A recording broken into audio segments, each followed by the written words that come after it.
rocking with it.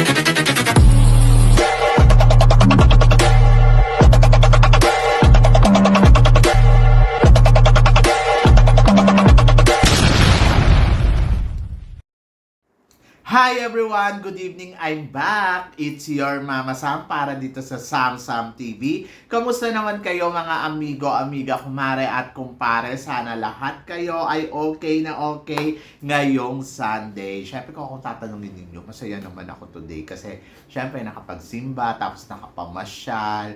Ayun. So, hindi kami nag-dinner dito kasi kumain na kami sa labas kanina. Tapos, bago kami umuwi ng bahay, ayun, kumain na muna si Nu ng bonggang-bongga. At ako naman ay nagda-diet na pagdating ng gabi. Medyo less na yung food kasi nga nag-oatmeal na lang ako sa gabi para, alam mo yun, mabawas-bawasan naman yung taba natin. Nakakaloka kasi lumulobo na naman ako.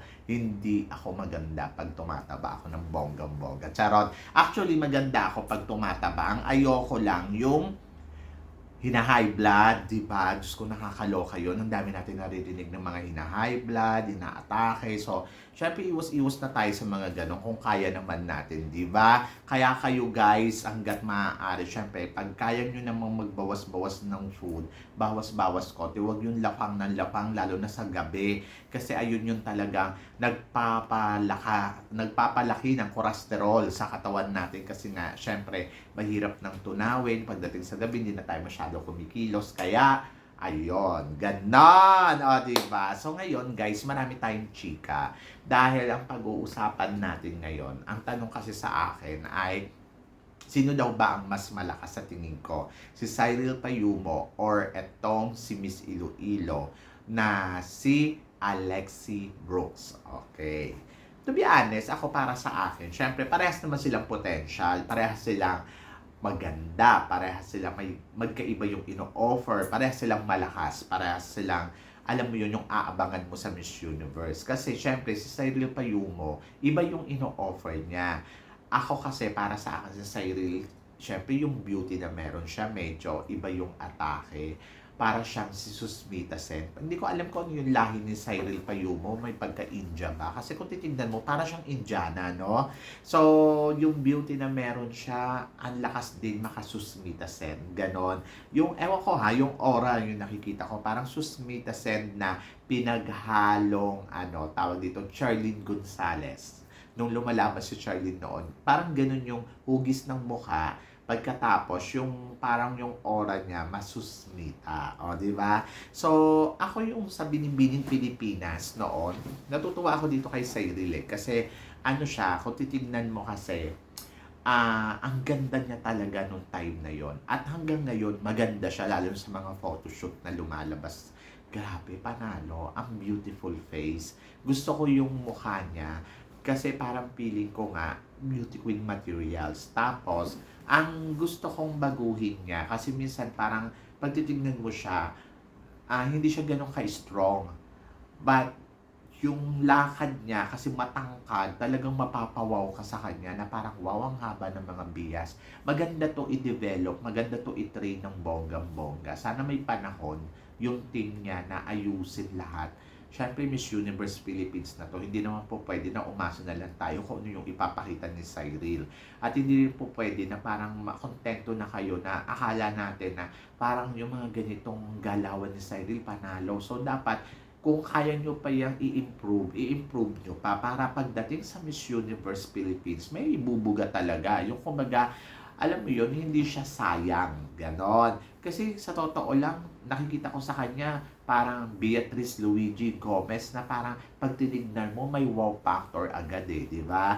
Lalo na yung mga photos niya, pag titignan ko, parang wow, may X factor. Kumbaga parang mapapawaw ka kasi maganda, pangtakot, pambulag talaga. Pero kasi dapat kung ano yung nakikita mo sa picture, ganun din dapat yung galawan sa personal. Kumbaga parang pag gumalaw na to, dapat empowered talaga. So yun. Ayun lang yung gusto ko. Kasi potential kasi talaga si Cyril. Ngayon, ito naman si Alexi, opposite naman sila. Kasi si Alexi, iba yung ino-offer na beauty. Siyempre, yung beauty niya, black beauty. Hindi pa tayo nagpapadala ng black beauty sa Miss Universe. So, isa yun sa mga magagandang natin. Kumbaga, i-offer sa Miss Universe, putahe, di ba? Bagong putahe to. And then, very powerful. So, nakakatakot kasi makuda si girl. Tapos, strong ang personality. So, ayun naman.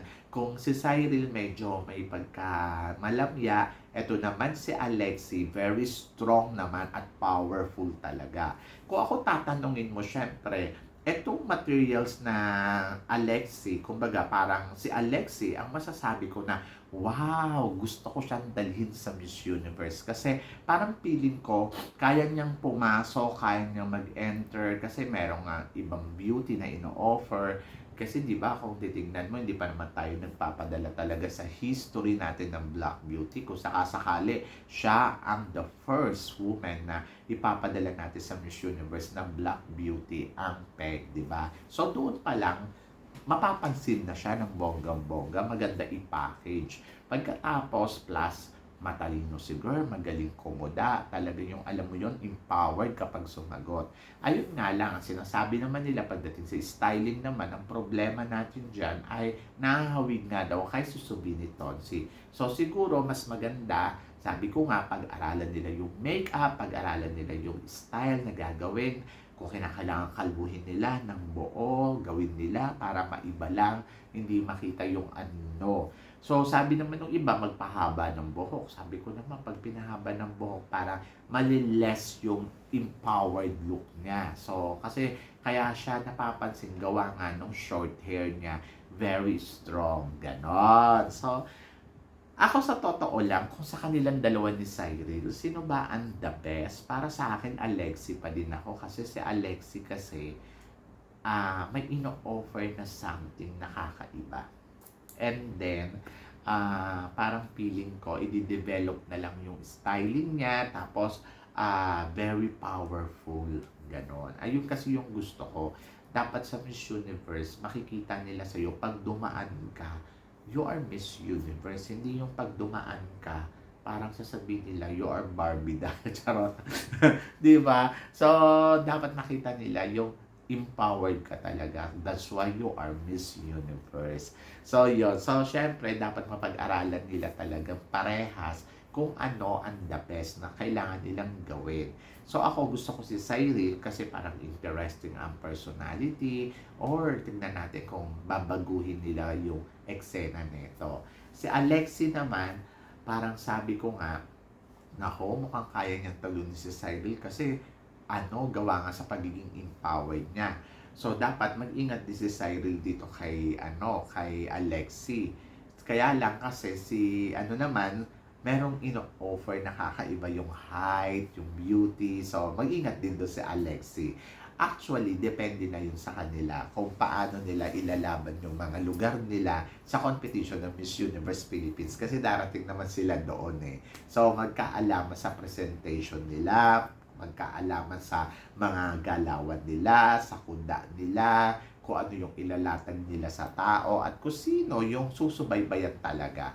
Basta ako for now, parehas ko naman silang nakikitang potential na pwedeng maging Miss Universe Philippines title holder sa ating bansa. At saka nakikita ko rin na parehas naman sila talaga na may ibubuga sa laban nila sa Miss Universe. Kasi yung iba nga yung ino-offer nila, hindi naman sila yung parang prototype, beauty.